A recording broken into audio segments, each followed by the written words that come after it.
Hello students, good morning. It's a question from the differential equation. हमें इस differential equation को solve करना है। हमें वो वैल्यू बतानी है, सॉल्यूशन निकालना है, इसका मतलब y(x) निकालना है जो इस इक्वेशन को सेटिस्फाई करे। तो ये हम करेंगे इस क्वेश्चन को by method of separation of variable. Method of separation of variable. और method of separation of variable क्या कहता है कि हमारे पास कोई भी एक डिफरेंशियल इक्वेशन है एफ एक्स वाई, ये एक्स वाई एक साथ मिले हुए हैं, तो हमें क्या करना है, वाई वाली टर्म्स को, इस फंक्शन को हमें इस तरह से तोड़ देना है कि एक्स वाले एक साथ हो जाएं, वाई वाले एक साथ हो जाएं। और डी वाई अपॉन के फाइव वाई, मतलब वाई वाली टर्म्स एक साइड कर ली और five x dot D x, और एक्स वाली टर्म को एक साइड कर लिया, मतलब हमने सेपरेट कर दिया वेरिएबल्स को। उसके बाद में इसको इंटीग्रेट कर दो, इसको इंटीग्रेट कर दो, तो y is equal of 5(1)x। कुछ एक सॉल्यूशन आ जाएगा हमारे पास जो इस गिवन डिफरेंशियल इक्वेशन को सॉल्व करता होगा। तो यहाँ पे देखते हैं, यहाँ पे क्या कहता है, ये देखो, पहले हमें इसको सेपरेशन ऑफ वेरिएबल की फॉर्म में बनाना है। तो पहले हमने इसको दो हिस्सों में तोड़ दिया कि x वाले एक साथ हो जाएं, y वाले एक साथ हो जाएं। अब यहाँ पे देखते हैं, e की पावर x e की पावर y लिख सकते हैं भाई। a की पावर x प्लस y हो तो क्या लिख सकते हैं इसको, a की पावर x इंटू a की पावर y।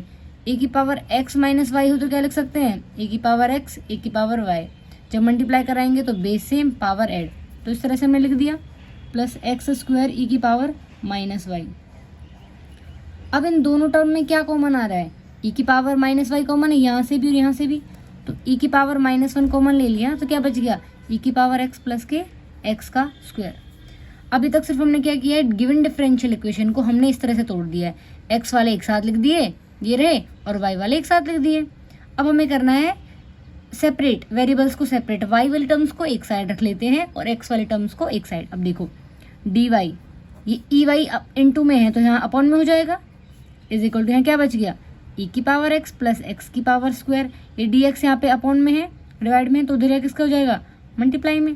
अब हमने यहाँ तक कर लिया, हमने उन वेरिएबल्स को सेपरेट करके अलग अलग लिख दिया है। अब e की पावर माइनस वाई, अच्छा ये बताओ, a की पावर 1 a की पावर -x है, तो ऊपर जाएगी तो पावर किसकी हो जाती है, पॉजिटिव, ठीक है। तो a की पावर -y जब ऊपर लेके जाएंगे न्यूमरेटर में तो क्या हो जाएगा, e की power y d y is equal of e की पावर x प्लस के एक्स स्क्वायर डी एक्स। यहाँ पे हमने वेरिएबल्स को सेपरेट कर दिया। अब इंटीग्रेट कर दो दोनों साइड, इसको इक्वेशन 2 मान लो। Integrate equation 2, we get e की पावर y का इंटीग्रेशन क्या होता है, y के रेस्पेक्ट में कर रहे हैं तो e की पावर y। e की पावर x का इंटीग्रेशन क्या होता है with respect to x, e की पावर x। x की पावर n का इंटीग्रेशन क्या होता है, x की पावर n+1 अपॉन के n+1। अब यहाँ पे इंटीग्रेट कर रहे हैं हम, e की power y d y is equal of e की पावर x प्लस के x square d x.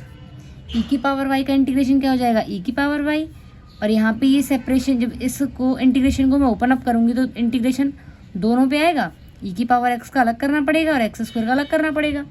e की पावर x का इंटीग्रेशन अभी बताया तो क्या रहता है, e की पावर x, e की पावर x का या y का, मतलब वो जो है वही रहता है, एक्स स्क्वायर। x की पावर n का बताया था n+1 अपॉन n+1, तो यहाँ पे 2 है तो कितना हो जाएगा, x की पावर 3/3 प्लस कॉन्स्टेंट तो आएगा ही आएगा हमारा। This is the solution. और अगर ये हमें y की फॉर्म में निकालना है तो क्या करेंगे, ये e की पावर y अभी आया ना, हमें तो y निकालना है, तो apply log on both side, apply log on both side.